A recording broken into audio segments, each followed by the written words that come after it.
প্রথম চার্জে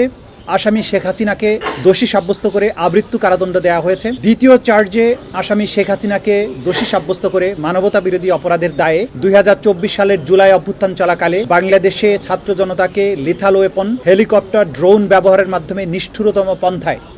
1400-র মতো ছাত্র জনতাকে হত্যা এবং 25,000-এর বেশি ছাত্র জনতাকে আহত করার দায়ে, মোর স্পেসিফিক্যালি আশুলিয়াতে 6 জনকে হত্যা করে পুড়িয়ে দেয়া, চানখারপুলে 6 জনকে হত্যা করার মাধ্যমে যে অপরাধ করেছেন সেটার দায়ে তাকে দোষী সাব্যস্ত করে মৃত্যুদণ্ড প্রদান করেছে। অপর আসামি আসাদুজ্জামান খান কামালকে 2টো কাউন্টেই দোষী সাব্যস্ত করে তাকে মৃত্যুদণ্ড প্রদান করেছেন। আসামি চৌধুরী আব্দুল্লাহ আল মামুন সাহেবকে সবগুলো কাউন্টেই দোষী সাব্যস্ত করা হলেও তিনি যেহেতু রাজসাক্ষী হিসেবে আদালতে মামলার ভেতরের সবচাইতে গুরুত্বপূর্ণ ইভেন্টগুলো সাক্ষী হিসাবে আদালতের সামনে তুলে ধরেছেন, আদালতকে সত্য উদ্ঘাটনে সাহায্য করেছেন, সেই জন্য